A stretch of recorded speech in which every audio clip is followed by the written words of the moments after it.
აფხაზ-მრეთის წმინდა ნინოს სახელობის ტაძრის ღვთისმსახური დეკანოზი ლევან ფიროსმანაშვილი.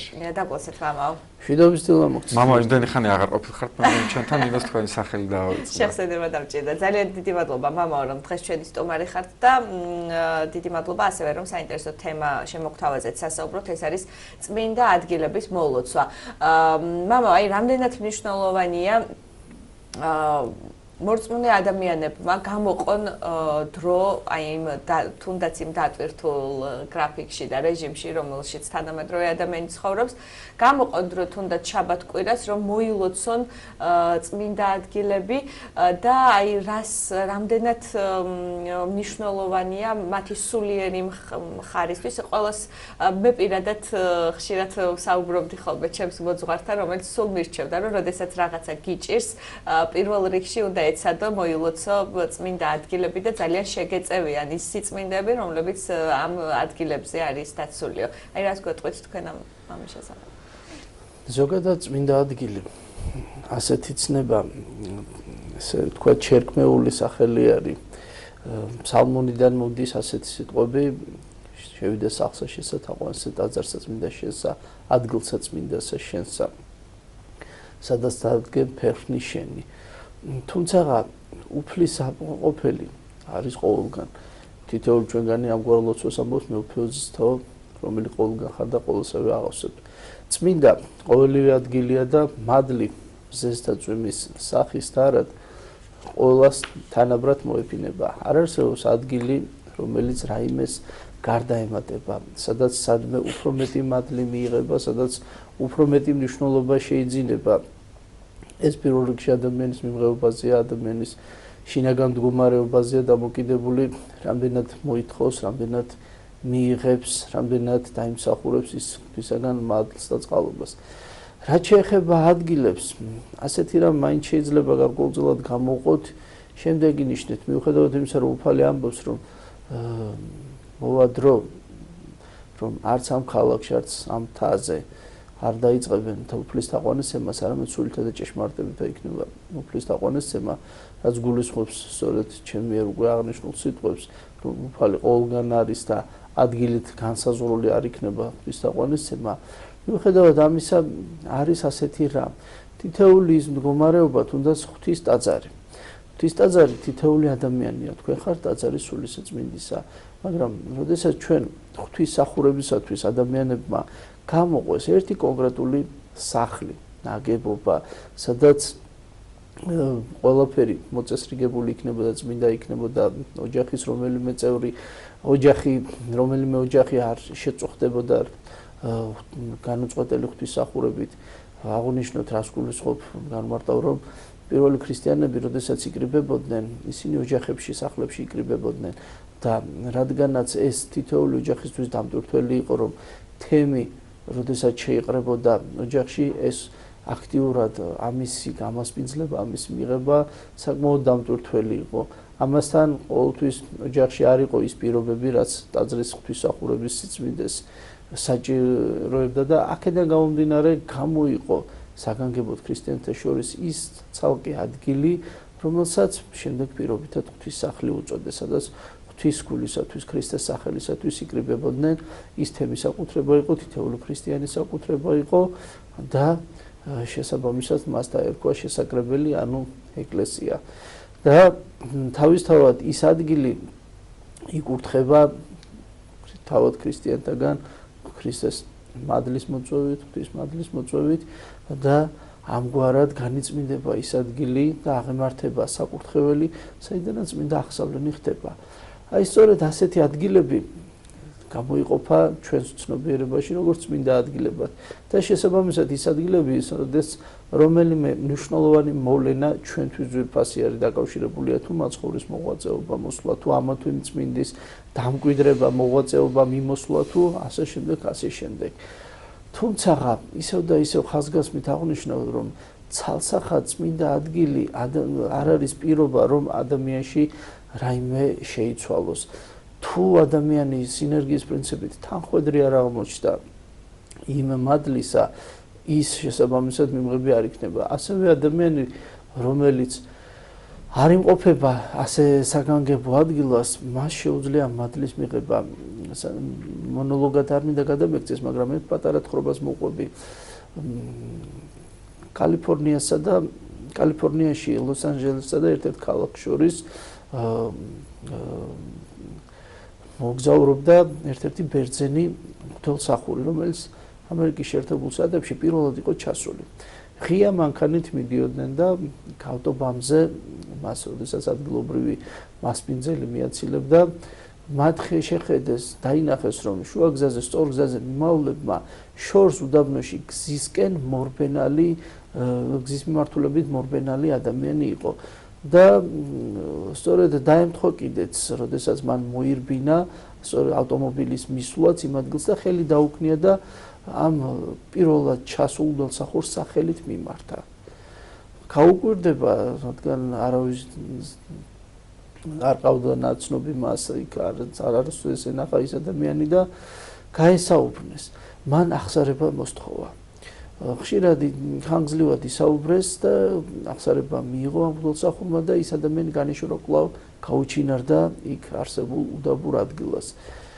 და სწორედ ეს იმის მიმანიშნებელია, რომ იქ აი ამ ორ ქალაქში, თუნდაც დღევანდელ ფონზე, როდესაც ასე მეტყოლებს, თუნდაც ლოს-ანჯელესი ის ქალაქი, სადაც გართობის ადგილია ბევრთათვის, როდესაც დღეს ამერიკას ასე ვთქვათ, გართობის კალეიდოსკოპს უწოდებთ და სულიერებისგან დაცლილ ქვეყანას, აი სწორედ იმ ადგილში, სადაც არანაირი წმინდა ადგილი არ იყო, რაიმე დაკავშირებული მოვლენა, ცხოვრობდა ადამიანი, რომელსაც უფალმა მიანიჭა მადლი, შეატყობინა ღვთელმსახურის მოსვლა, იმდენად დიდი მადლი ჰქონდა და სწორედ იმ დროსა და იმ მონაკვეთში, როდესაც მე ჩამოვალო, მან წინასწარ მიისმენინა და განსაზღვრა ეს ნაბიჯი, რადგან ადამიანმა იმ დროით მიირბინოს, რომ ავტომობილს გზა გადაუკვეთოს, ეს წარმოუდგენელია და სწორედ ღვთის მადლმა ეს მიანიჭა.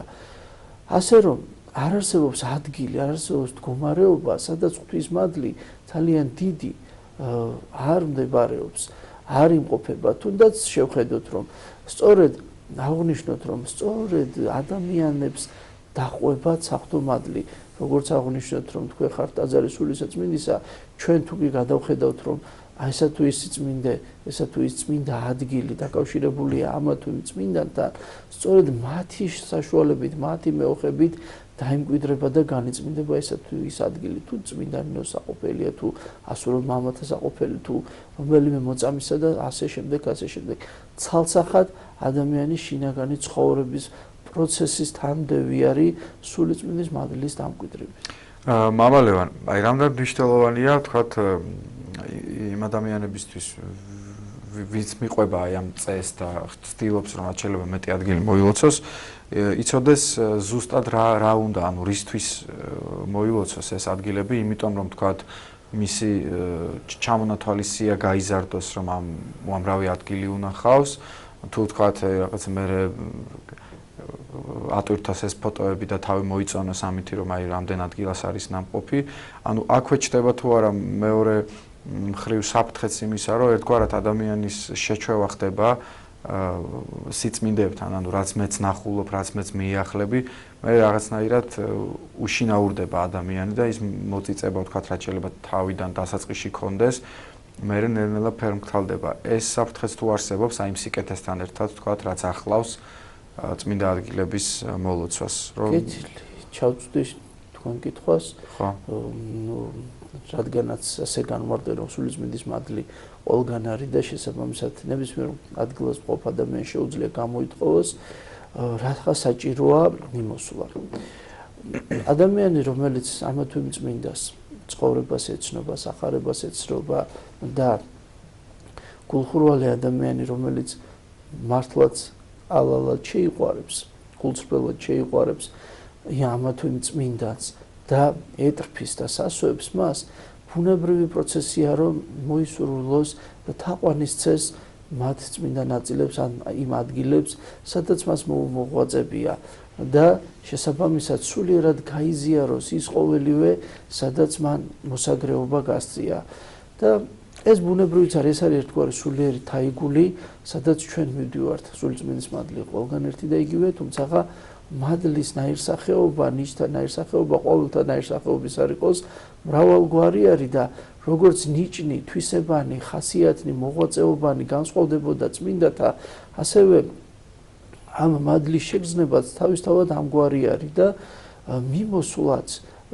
მიმოსვლის მოტივიც სწორედ ამით არის, რომ ჩვენ როდესაც მივდივართ, განწყობა უნდა იყოს თრფიალებისა, როდესაც მომლოცველი მიდის პირველ რიგში თავისთავად ამ მოტივით უნდა იყოს, თუ არა და უბრალოდ პირველად მიდის, მაშინ ვალდებულია მან ჯერ გაიცნოს, რატომ მიდის, რისთვის მიდის, რა არის ის ადგილი, რას მოილოცავს და რას განიმარტავს, ეს რას განიმარტავენ მას და ასე შემდეგ და მან ეს ყოველივე უნდა შეიძინოს და ამ წადილით ანთებული შემდეგ მადლიერებით ეს ტრფიალი გამოხატოს და ამ ტრფიალების წადილით მოისრულოს ის ყოველივე.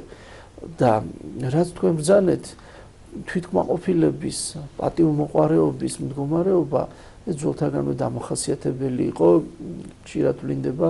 საინტერესო რამ არის, აღარ მახსოვს გრიგოლ ნოსელს თუ გრიგოლ ღვთისმეტყველს აქ, როდესაც იერუსალიმში მოსავლისად ჩავიდა, იერუსალიმი მაშინაც მომლოცველთა ასეთი აქტიური ადგილი იყო და როგორც ყოველთვის თუნდაც მაცხოვრის დროს წმინდა ადგილი ადამიანის ანგარების მომსახურების საშუალებაც იყო, ადამიანები მიეკედლებოდნენ სულ სხვა განწყობით, სულ სხვა მოსაზრებით და იქ სუფთაგულით ჩასულ ადამიანებს გარკვეულ მომსახურებას თავაზობდნენ, რომელიც მათთვის ეკონომიკურად მომგებიანი იყო.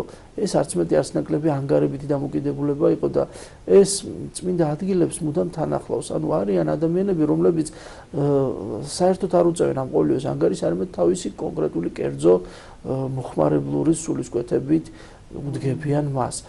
და გრიგოლ ღვთისმეტყველი თუ გრიგოლ ნოსელი როდესაც ჩადის, მას იგივე სურათი დახვდება იერუსალიმში, რაც დღეს ხდება. და აღშფოთდება და ჩამოვა და დაწერს კიდეც ასეთ მცირე სიტყვას, რომ განმარტებას, რომ შეჩვენებული იყოს ის, ვინც ითქვას, რომ რომელიმე ადგილზე უფრო აღმატებულია ეს ღვთისმობაო და მადლი ყოველგან მოდისო.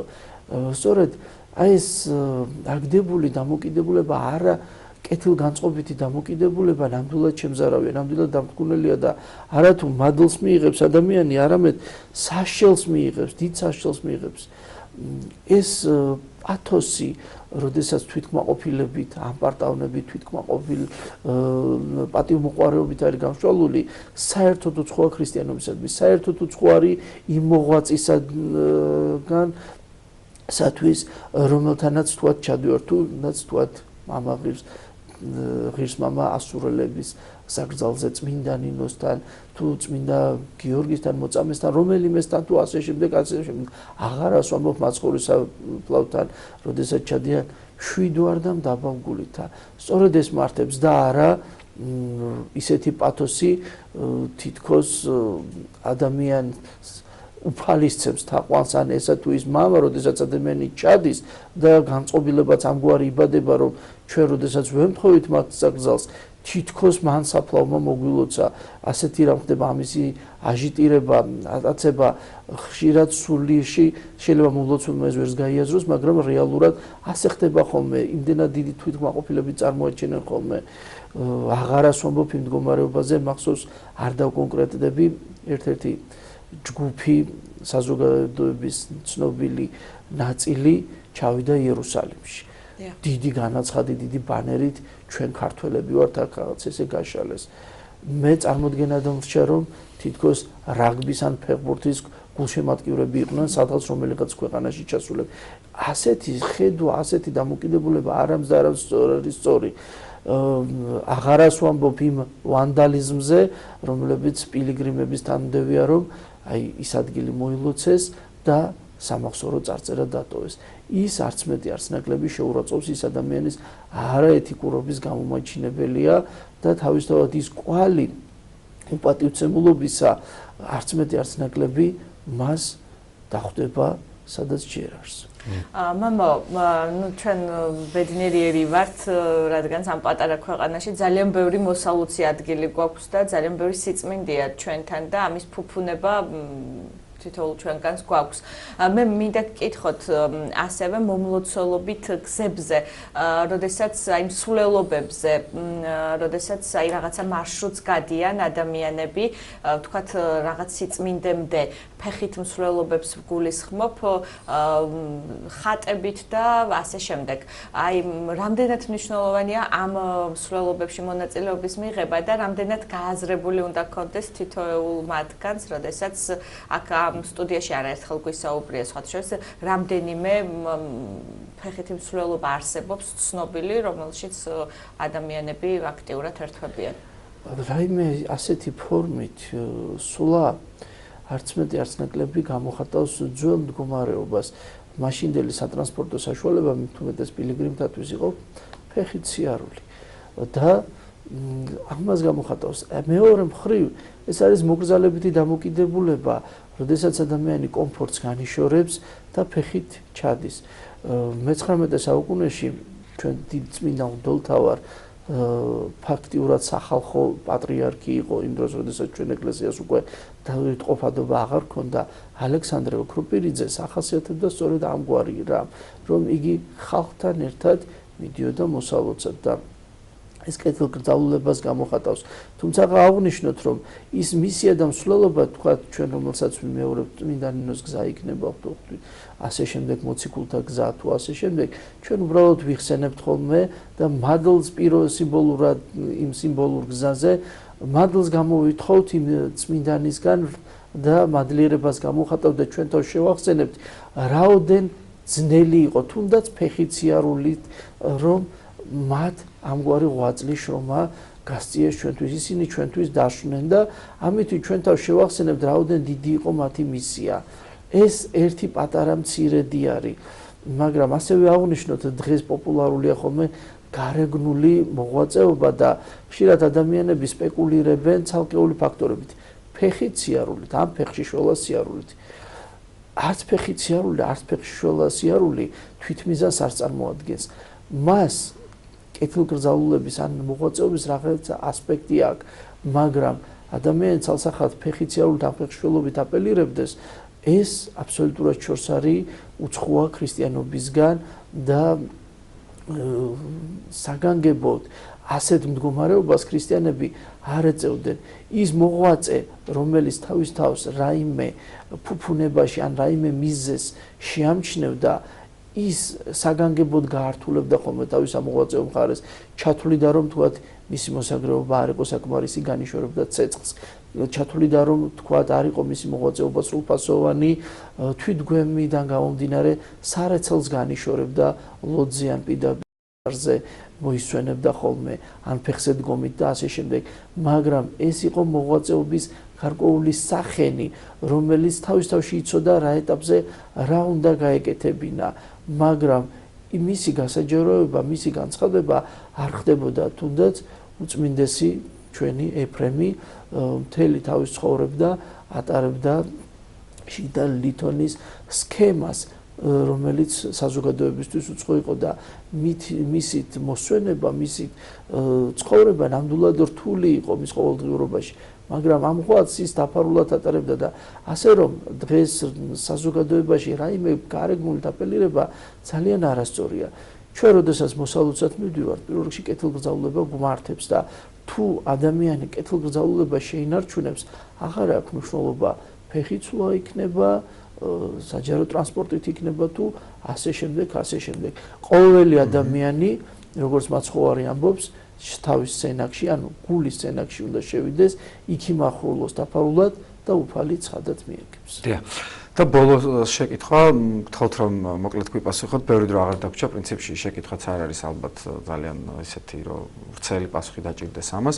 აი ხშირად მოლოცვის დროს, იგივე ვთქვათ, აი ეს ექსკურსია იქნება თუ ასე შემდეგ, მე პირადად მომსწრე ვარ, რომ შესაძლოა არ შეუშვან ტაძარში მომლოცველი, მაგალითად, ქალბატონი, რომელსაც არაცვია კაბა, ან შეიძლება ეცვას კაბა, მაგრამ არ აქვს თავსაბურავი, ასევე მაპატიეთ, მაგრამ აი რაღაცა ჯარისკაცებივით მოსიარულე სტიქაროსნებით აზერში, რომლებმაც შეიძლება ძალიან უხეშათაც მოგცენ შენიშვნა ან მითითება.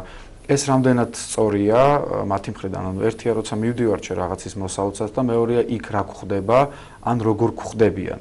სხვადასხვა ეპარქიებში სხვადასხვა გვარად შეიძლება დავხვდნენ ჩვენ, თუმცა ერთია ქრისტეს ეკლესია. ეს რამდენად სწორია? შესაძლოა ვიღაცისთვის სწორედ ის ერთი შესვლა აღმოჩნდეს რაღაცა სულიერი გარდატეხის მომენტი მის ცხოვრებაში და ჩვენ ამას ვუკრძალავთ და ვაჩერებთ. სწორია ეს? მე ვფიქრობ, ახლა ეს საკმაოდ ვრცელი პასუხი იქნება ამაზე.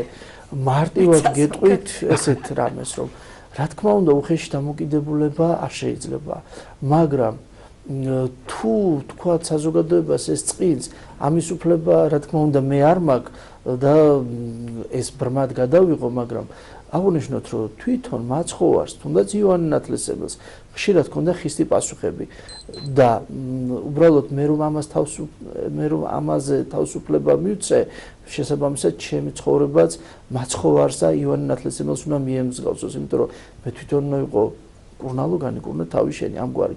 მეორე რასაც ვიტყვი, მე თვითონ ხშირად შევსწრები ვარ. ჯერ თვითონ თუნდაც როდესაც ერისკაცი ვიყავი ან მორწმუნე, აი მაგალითად მოსალოცად ვაპირებთ წასვლას და არა ექსკურსიაზე, როდესაც თანამგზავრი მყავს, ხო?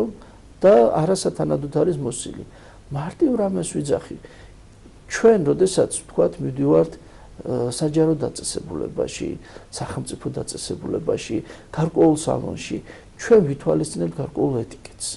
თუნდაც პატივმოყვარეობის ან საერთო იმიჯიდან გამომდინარე. ეს მესმის რასაც გასაგებია. და ადამიანები ამას ექვემდებარებიან და თავს ვალდებულად თვლიან, რომ აი ბანკეტზე, თავყრილობაზე, ოპერაში, ასე შემდეგ, კეთილგრძელულებით სათანადოდ მოსილები, შესაბამისად შემოსილები უნდა მივიდნენ. თქვენ დალოცულებო ტაძარია, ხო? თვის ტაძარია. კი ბატონო, ყოველი ადამიანი შიშველი დაიბადა, მაგრამ ვინმეს რომ დაბადების დღეზე მე რო ღამის პიჟამოთი მივადგე, რა განწყობა დაეუფლება? მე ხომ ასეთ სული მაქვს, გავიმართლებ თავს რომ წვეულებაზე მრავალი ადამიანი იყო მისული და ჩემთვის იქ დაცხებოდა. მაგრამ ის ხო გასაგებია. როგორ ეტყვი ამას აქვს მნიშვნელობა, თორე როგორ უნდა წავიდეთ ეს სხვა თემაა. მარტივად ვიტყვი, როცა ადამიანმა იცის სად მიდის, ხო? აი თუნდაც ქორწინების დროს ჯვრისწერაზე გულშემაყრიონი მოდის. დალოცულო ტაძარში მოდიხარ, ხომ? უფალს ეცი პატივი. როგორც შენ არ გაგიხარდება სახლში ღამის პიჟამოთ ვინმე მოგადგეს, ასევე სხვის სახლში, თუნდაც ღვთის სახლში, მიდი ისე როგორც საჭიროა, თორე უფალის წინაშე ყველანი შიშველი უნდა ვიბადეთ და შიშველი მივდივართ, ვერ არას წავიღებ და ეს კეთილგრძელულების გამომხატველია და ადამიანმა უნდა იცოდეს თუ მადლის მიღება უნდა მოლოცველი არის, საერთოდ ზოგადად არათუ ტაძრის გარეთ, არამედ მანამდე უნდა იყოს ღმერთშემოსილი და უნდა განსხვავდებოდეს ქრისტიანის სახე, თქვათ კოკო შანელის სახისგან. ხშირად შეიძლება ამის გარჩევაც სჭირდეს ხოლმე. ხო. ნუ ყოველ შემთხვევაში გარეგნული ფაქტორი ეს ცელი თემა არის და შინაგანი ფაქტორი მჭიდრო კავშირშია, რაღაცა კავშირი ყოველთვის არსებობს. გარეგნული სახე შინაგანს გამოხატავს, შინაგანი გარეგნულს გამოხატავს. ასე რომ ჩემოკარგება მარტივი რჩევა იქნება, რეკომენდაცია რომ როდესაც ასე დისკომფორტი იქნება, გაითვალისწინოთ ელემენტარული სხვაგან მისვლის ეტიკეტი. თორე დანარჩენი კეთილგრძელულება და სითბო თავისთავად აუცილებელია. როდესაც ადამიანი მოდის ან საერთოდ არაფერს არ უეტყვი და თვითონ მიხვდება იმ გარემოცვაში, ან და ნუ ეს სახეზე ჩანს იმ მომენტში თქმა ღირს თუ არ ღირს და შესაბამისად გარკვეული ტონით, გარკვეული განმარტებით ხდება და მე ადამიანი შეგნებაზე დამოკიდებული. კეთილი. დიდი მადლობა. დაგემშვიდობებით. მშვიდობიანი დღე. საინტერესო საუბრისთვის შევახსენებ ჩვენს ტელემაყურებელს წყნეთის წმინდა ნინოს სახელობის ტაძრის ღვთისმსახური დეკანოზი ლევან ფიროსმანაშვილი.